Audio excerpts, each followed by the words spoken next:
Tanpa petani tidak ada kehidupan. Ini merupakan profesi yang akan dibutuhkan sepanjang masa. Kunci utamanya adalah regenerasi.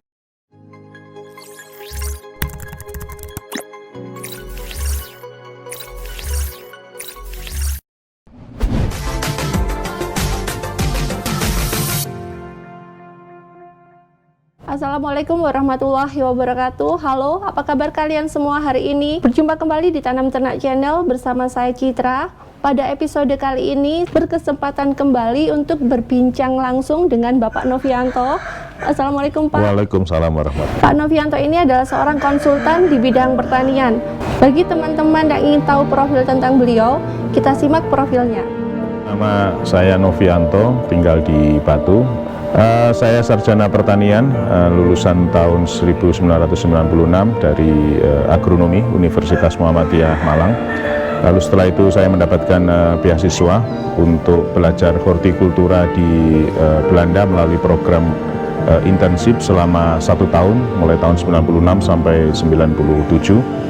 Lalu pada 2010 saya mendapatkan lagi beasiswa untuk studi tentang Global Trade Management dari Hasdenbosch University di Belanda. Karena saya berlatar belakang dari keluarga petani, jadi sejak kuliah saya pun sudah aktif bertani, khususnya bidang tanaman hias, anggrek. Beraktivitas di anggrek mulai kuliah sampai kira-kira tahun 2012.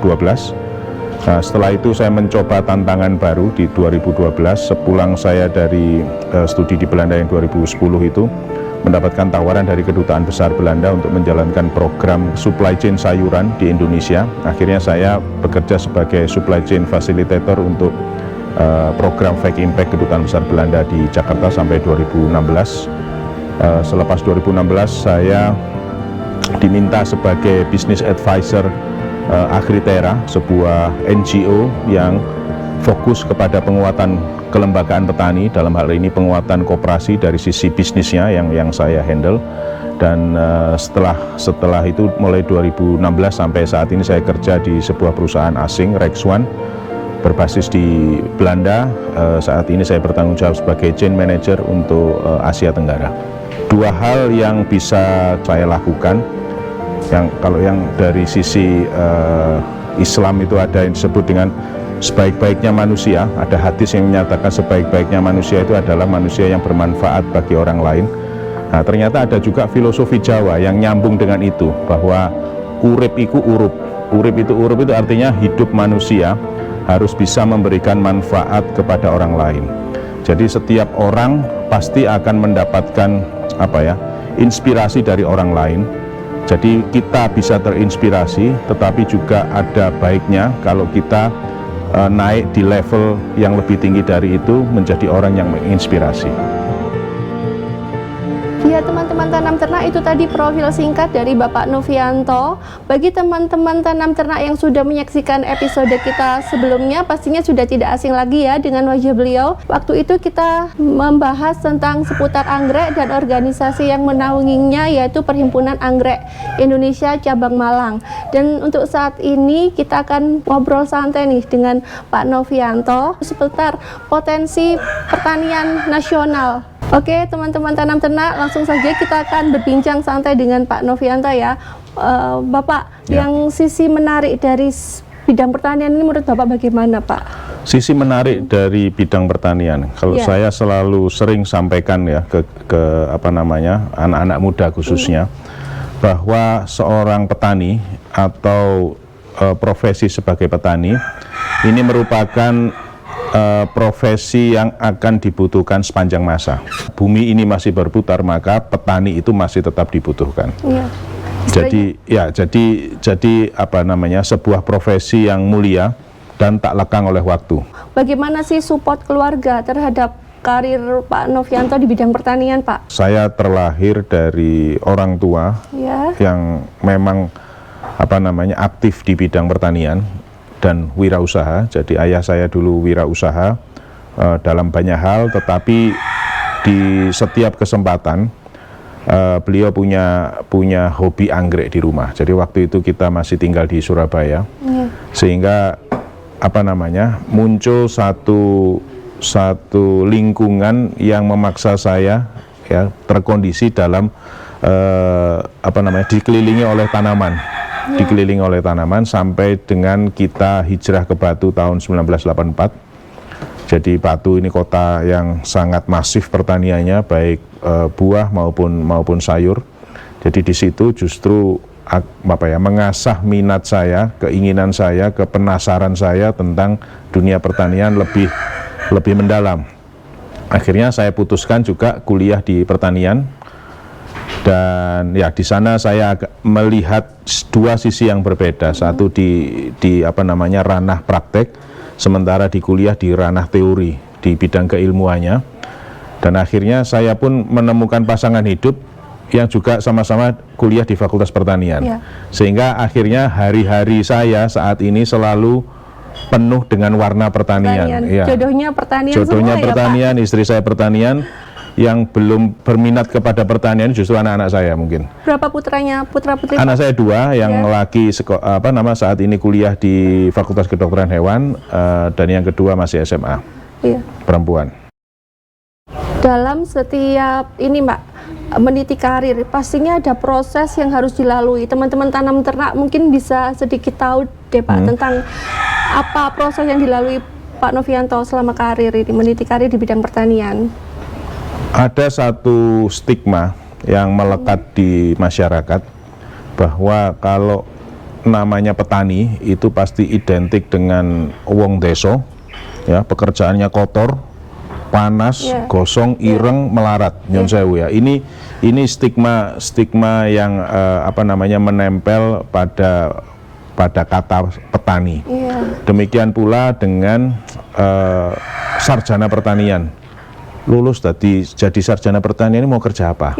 Jadi stigma ini jadi tantangan. Jadi tantangan itu dalam arti petani itu yaitu tadi identik dengan masyarakat marginal. Nah, konsep atau stigma ini yang ingin kita rubah. Ingin kita rubah. Saya kerjasama dengan banyak teman, diskusi dengan banyak pihak. Bagaimana memuliakan posisi petani sesuai dengan porsinya, karena tanpa petani tidak ada profesi yang lain. Karena petani ini sebagai pemasok makanan untuk umat manusia, jadi tanpa petani tidak ada kehidupan. Dalam setiap langkah karir Pak Novianto pastinya ada hambatan ataupun kendala ya Pak ya. Apa saja kendala yang dihadapi pada waktu itu Pak? Di bidang pertanian saat ini tantangannya sebenarnya cukup besar ya. Di satu sisi kebutuhan masyarakat akan produk hasil pertanian itu semakin lama semakin meningkat seiring dengan pertumbuhan jumlah penduduk, tetapi juga pertanian di Indonesia khususnya ini mengalami keterlambatan dari sisi modernisasi. Modernisasi bukan hanya dari sisi peralatan, dari sisi teknologi, tetapi yang utama adalah modernisasi dari sisi cara berpikir.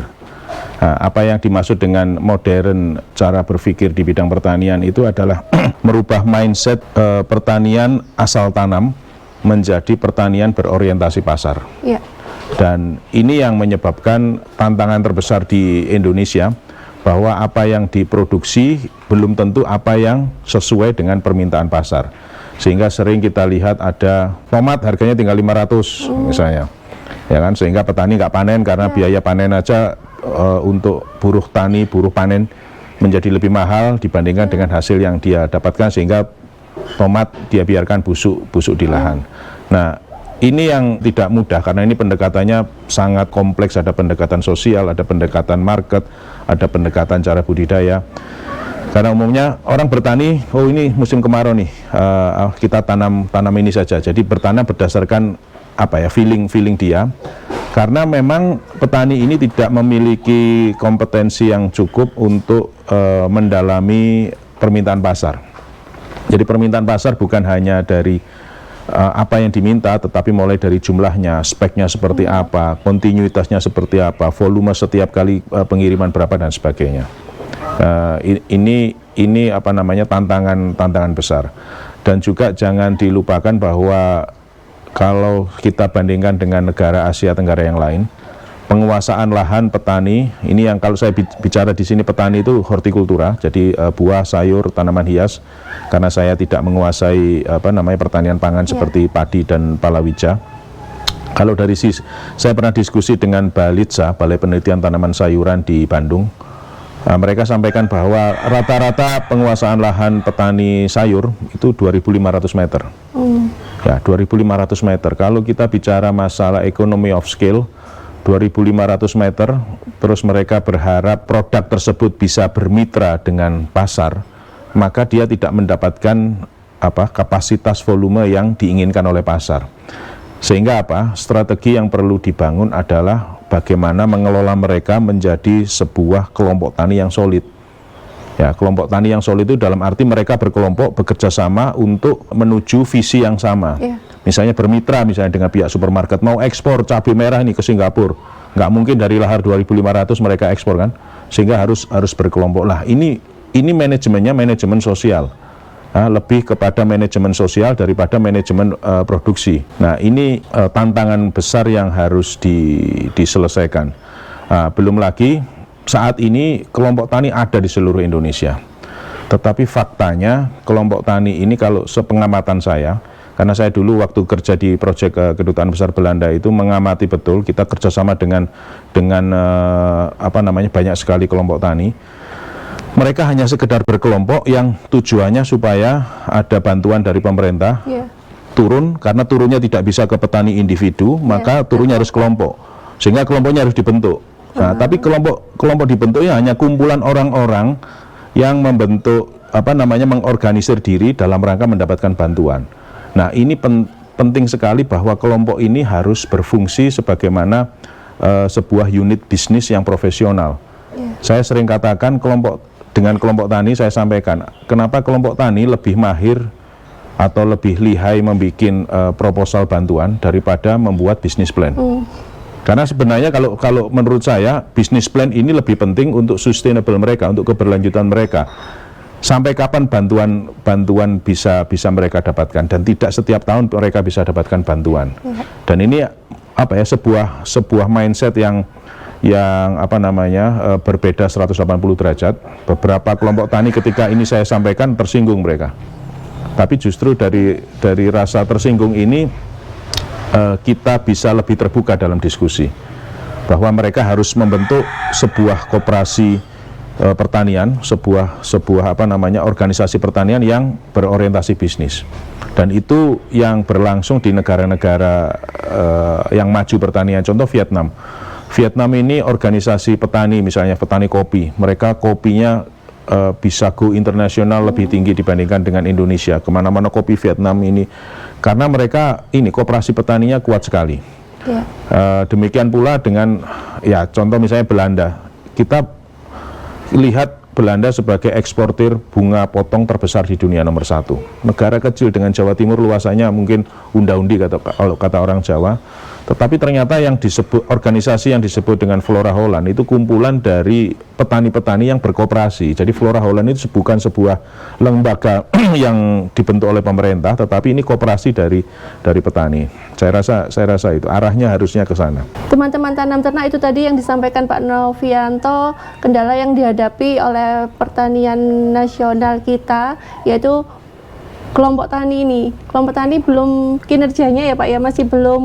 Iya, sebenarnya bukan sepenuhnya kesalahan kelompok tani. Ini saya bukan sebut sebagai kesalahan, sebenarnya ini kelemahan. Dan kelemahan ini kelemahan berjamaah. Berjamaah itu dari sisi mulai dari yang buat program, yang eksekutornya, dari pihak perguruan tingginya, dari pelaku pertaniannya, dari pelaku usaha yang lain. Jadi ini rantai. Artinya kalau kita ingin memajukan pertanian Indonesia, kita harus melihatnya secara komprehensif. Bukan petani sebagai objek, tetapi secara keseluruhan harus kita lakukan assessment. Kita nilai masing-masing ini kelemahannya di mana, kelemahan yang muncul, dan dari kelemahan itu nantinya akan muncul bisa kita buat sebuah program untuk menyelesaikannya, masing-masing diselesaikan dengan yang lebih strategis.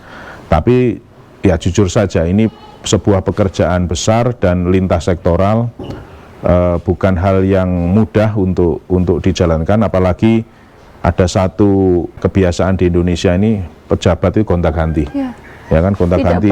Ya, tidak berlanjut. Jadi sebuah program kadang-kadang sudah dirumuskan, tapi begitu ganti pejabat, ganti lagi. Ganti kebijakan, sehingga tidak mempunyai blueprint yang jelas arahnya, jangka panjangnya akan seperti ini. Iya. Berarti itu tadi beberapa cara untuk mengatasi kendala-kendala yang terjadi di bidang pertanian nasional itu ya Pak ya, yang disampaikan Pak Novianto tadi. Teman-teman tanam ternak, tentunya kalian ingin tahu dong cerita pengalaman Pak Novianto selama karirnya menjadi konsultan di bidang pertanian di luar negeri maupun di dalam negeri. Mungkin Bapak bisa cerita Pak ke teman-teman semua. Ya, sebenarnya dibilang konsultan juga ya boleh iya, boleh tidak ya gitu. Artinya konsultan ini bukan sebagai profesi utama, tapi saya memang senang atau mempunyai passion untuk bisa sharing kepada pihak lain dalam rangka memajukan pertanian, khususnya pertanian di Indonesia. Pengalaman dari berprofesi atau aktif di bidang pertanian itu, saya lulus tahun 96. Itu kalau orang Jawa bilang itu mekiti dalam arti aku sarjana pertanian, mestinya saya sebagai ahli di bidang pertanian, tapi begitu nyemplung di kehidupan nyata petani, saya itu pada satu titik yang paling bawah di dalam hidup saya. Aku gak ngerti apa-apa ya gitu. Gak ngerti apa-apa itu dalam berinteraksi dengan petani, apa yang mereka sampaikan, mereka diskusikan, lah aku kok nggak paham ini ya. Jadi teori yang saya dapatkan di masa kuliah ini terlalu dominan dibandingkan dengan praktek dan pemahaman saya terkait situasi real yang ada di lapang. Berbeda ya Pak ya antara teori waktu kita kuliah dengan itu makanya ada gap yang sangat besar antara konten keilmuan yang kita dapatkan di kuliah dengan apa yang sekarang terjadi di lapang. Nah, contoh beberapa saat terakhir ini saya sering diundang beberapa perguruan tinggi negeri dalam rangka mereka menyusun kurikulum Merdeka Belajar. Apa yang saya sampaikan di sana bahwa mahasiswa pertanian saat ini harus meluangkan waktu lebih banyak di lapang, bekerja dengan petani, beraktivitas benar-benar in touch dengan tanaman, dengan petani, dengan pasar, untuk memperkaya diri mereka dan mengurangi porsi belajar di kampusnya. Ya, kalau ingin bahwa lulusan sarjana pertanian ini bisa kompeten, dia memiliki kompetensi yang baik setelah lulus, tahu lebih banyak, tahu wawasan lebih luas tentang pertanian.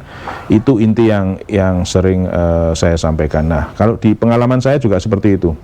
Saya sering ketemu saat ini di pekerjaan saya, ketemu dengan sarjana pertanian atau lulusan pertanian, diskusi bicara tentang teknologi pertanian.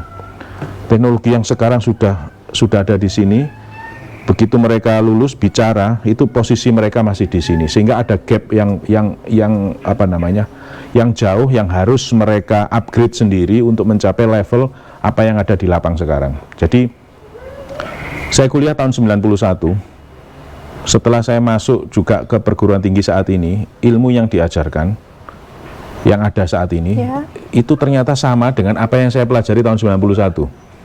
Tidak jauh berbeda. Berarti relatif seperti itu. Ya, relatif stagnan tanpa sebuah improvisasi yang signifikan di kontennya. Sehingga kalau kita dulu bicara pupuk, hitungannya gram per liter atau sekian kilo per hektar. Padahal sekarang kalau kita lihat di dunia pertanian modern itu ada yang istilahnya precision farming.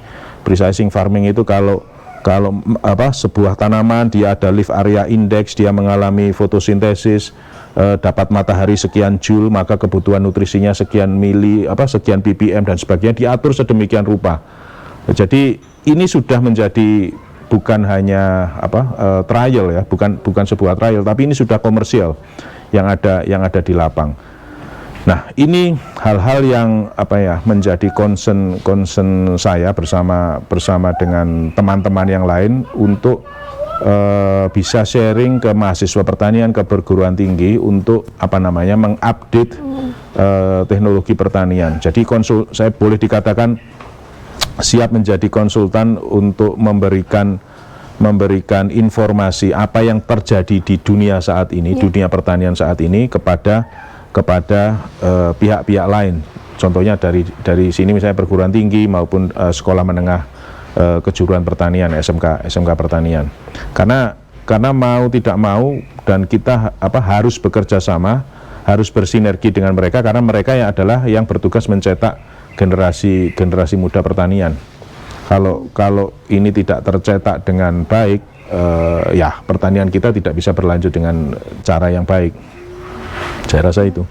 Teman-teman tanam ternak di rumah ingin tahu potensi apa sih Pak yang khususnya pertanian di luar negeri selama pengalaman Bapak ke beberapa negara itu Pak, mungkin bisa diceritakan ke teman-teman semua.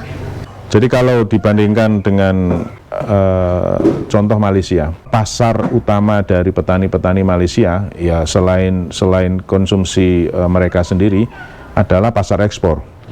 Ya, kita bisa lihat di sana sebagian besar sayuran itu ekspor ke Singapura atau mereka ekspor ke Timur Tengah, ke Dubai, ke Doha, ke Kuwait dan sebagainya. Dari sisi teknologi kita jauh tertinggal. Ya, kita jauh tertinggal. Saya kebetulan karena tugas sering ke Vietnam. Saya pernah berbicara dengan salah satu petani sana. Dia menyampaikan dulu tahun 90-an itu petani-petani kita awal-awal 90-an beserta dengan orang-orang dinas pertanian mereka itu belajar ke Indonesia. Belajar ke Indonesia tentang pertanian, belajar ke Bogor, belajar ke Bandung dan sebagainya untuk bertani. Nah, setelah itu ilmu mereka implementasikan dan sekarang apa yang terjadi? Vietnam boleh dikatakan menjadi macan pertanian Asia.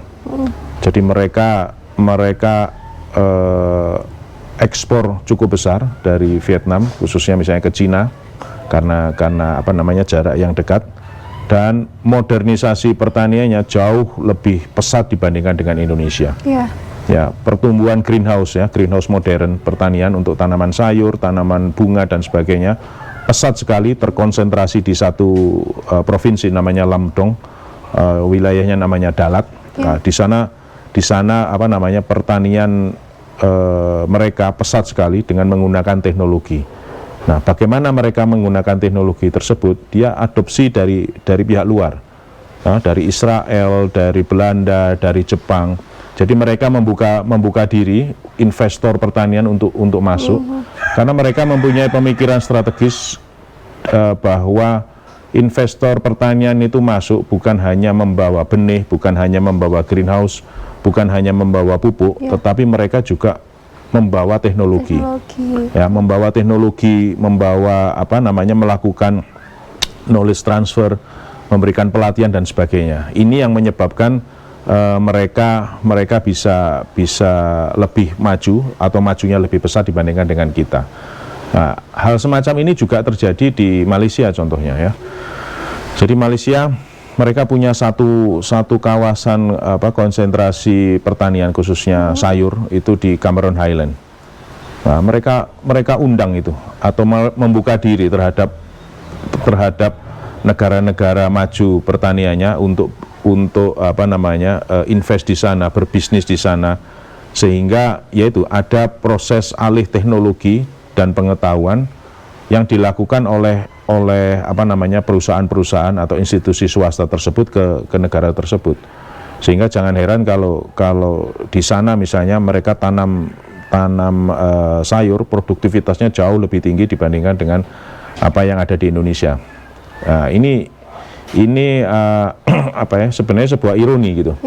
Sebuah ironi yang harus dipecahkan oleh Indonesia supaya kita bisa bersaing di nggak usah dunia yang terlalu besar, tapi paling tidak di Asia Tenggara. Asia Tenggara.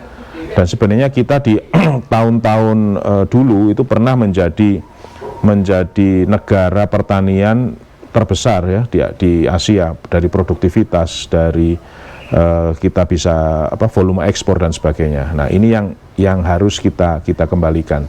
Nah, caranya bagaimana? Ya sinergi. Nah, sinergi, tetapi ya itu tadi, satu hal yang perlu ditekankan adalah modernisasi cara berpikir, mindsetnya. Diubah mindset petani merubah, kita ya bukan hanya petani, semua pihak yang terlibat di sana. Dalam merubah pola pikir khususnya petani dan rakyat Indonesia pada umumnya ini, bagaimana Pak kira-kira menurut Pak Novianto cara yang efektif untuk dilakukan? Cara yang efektif dilakukan itu adalah melibatkan generasi muda ke pertanian. Ya, contoh, kalau kondisi sekarang lihat pertanian itu selalu profesi yang dikuyo-kuyo, dikuyo-kuyo dalam arti termarginalkan, golongan masyarakat yang selalu butuh bantuan dan sebagainya. Kalau kondisinya tetap seperti ini, maka generasi muda tidak akan pernah tertarik menjadi petani. Saya tidak ngerti data yang terbaru, tetapi saya pernah membaca sebuah literatur yang dikeluarkan oleh Bank Dunia, bahwa di bawah lulusan pertanian Indonesia yang bekerja di bidang pertanian di bawah 30%.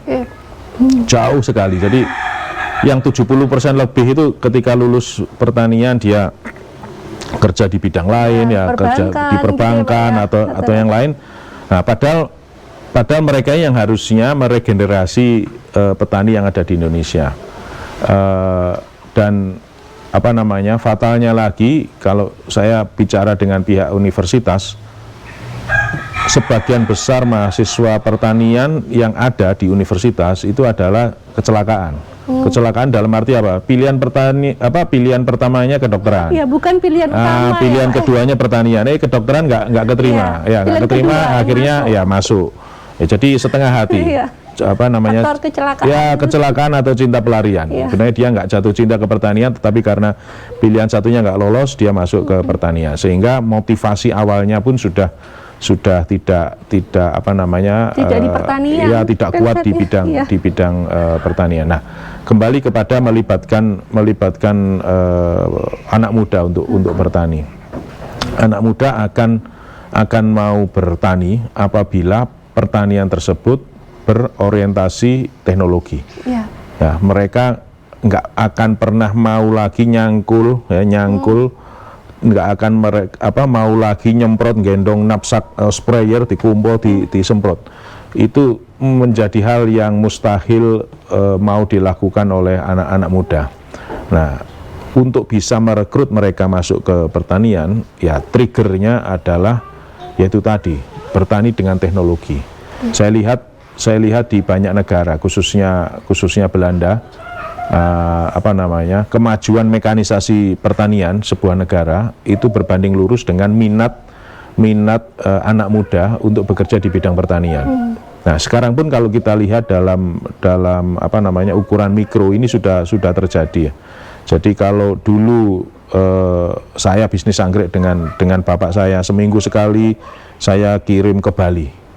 Ya, nyetir sendiri, bawa mobil pickup, bawa mobil station kirim ke Bali. Seminggu 2 kali kirim ke Pasar Kayun Surabaya, terus ke Pasar Splendid Malang, ngirim anggrek kita. Itu kita lakukan, kita punya driver yang ngirim nah, sekarang apa yang terjadi dengan kemajuan teknologi? Ada bisnis online, ya kan, e-commerce dan sebagainya. Anggrek cukup difoto, masukkan di sana ini, atau buat jaringan gitu buat jaringan reseller, produk stok kita apa, di sharing ke reseller akan posting itu ke Facebook, Instagram mereka, ini ada stok dan sebagainya, jalan. Dan model bisnis semacam ini akhirnya tumbuh nih petani-petani muda ya. Ini saya bicara tentang anggrek. Juga halnya dengan pertanian hortikultural yang lain ya, sayur. Saya lihat akhir-akhir ini di Malaysia khususnya, ini banyak generasi kedua. Jadi generasi pertama ini bapaknya bertani. Nah, sekarang masuk ke generasi yang kedua, ini dimodernkan. Jadi greenhouse yang dulunya dari bambu, dari kayu, dia buat dengan besi, dia pakai sensor klimatologi, klimat untuk di dalam greenhouse-nya. Dia punya data cuaca, dia punya informasi tentang pasar dan sebagainya. Tersedia semua informasi. Nah, dia lakukan dengan cara itu, bahkan menggiring satu produksi pertanian menjadi sebuah manufacture. Yeah. Jadi manufacture. Jadi kalau melon itu kalau diperlakukan seperti ini, outputnya seperti ini.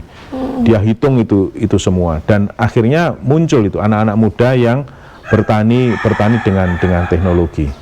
Nah, informasi ini hanya bisa diakses apabila kita membuka diri. Jadi ada analisa lembaga internasional yang menyebutkan apa tantangan investasi di Indonesia. Dia sebut ada 3. Yang pertama adalah proteksionisme. Jadi kita sangat protek, nggak mau misalnya teknologi dari luar atau benih dari luar atau pupuk dari luar masuk ke Indonesia, memproteksi untuk menjaga produksi lokal. Itu oke dari sisi kalau kita ingin menjaga supaya produsen lokal ini tidak mati, tetapi harus juga difikirkan kalau mereka terlalu proteksi, maka yaitu tadi teknologi menjadi terhambat untuk bisa masuk ke kita. Itu. Yang kedua, tantangannya adalah birokrasi. Birokrasinya rumit. Nah, ini kalau saya lihat di Omnibus Law, Undang-Undang Hortikultura nomor 13 tahun 2010, ada beberapa poin yang dirubah, dan kalau dilihat di sana dan kalau itu diimplementasikan, maka Indonesia menjadi lebih terbuka terhadap apa yang saya sampaikan tadi. Nah, terus yang ketiga adalah tantangannya adalah inefisiensi. Ya, inefisiensi itu dalam arti kita biaya logistiknya mahal, ya kan? Tenaga kerja kita secara nominal itu sepertinya murah, secara nominal, tetapi mereka ngitungnya dari sisi produktivitas, gitu kan. Jadi misalnya kerja jam 8 sampai jam 5. Ya kan, kalau kita lihat di sini ada kerja, tapi ya kadang ya cangkruk rokokan di tengah-tengah itu menjadi analisa tentang produktivitas kerja dari SDM kita. Nah, kalau itu semua bisa diperbaiki, ya kita bisa mengangkat pertanian kita lebih, saya rasa ya, saya optimis bisa lebih maju. Tapi kunci utamanya adalah regenerasi, menumbuhkan minat anak-anak muda supaya mau bergerak di bidang pertanian. Ya. Itu tadi harapan ya Pak ya, harapan Pak Novianto secara pribadi terkait untuk mengembangkan potensi pertanian di tingkat nasional ya Pak ya. Menarik sekali pengalaman yang disampaikan oleh Bapak Novianto tadi terkait pertanian nasional apabila dibandingkan dengan pertanian di skala internasional. Banyak kendala yang dihadapi dan masih perlu banyak pembenahan berbagai hal. Semoga apa yang disampaikan Pak Novianto tadi bisa menginspirasi teman-teman tanam ternak semua di rumah agar mungkin bisa berkarir di bidang pertanian serta mengembangkan usaha di bidang pertanian. Intinya jangan malu untuk menjadi petani dan berkarir di bidang pertanian karena pertanian Indonesia itu sangat menjanjikan sekali. Nantikan video bincang-bincang saya dengan Pak Novianto di part 2 tentang bangga menjadi petani, khususnya untuk generasi muda atau fresh graduate terutama sarjana pertanian. Terima kasih buat teman-teman yang sudah subscribe channel ini. Jangan lupa subscribe, bagi yang belum subscribe tekan tombol lonceng supaya kalian tidak ketinggalan video dari kami berikutnya. Oke, sampai jumpa di part 2.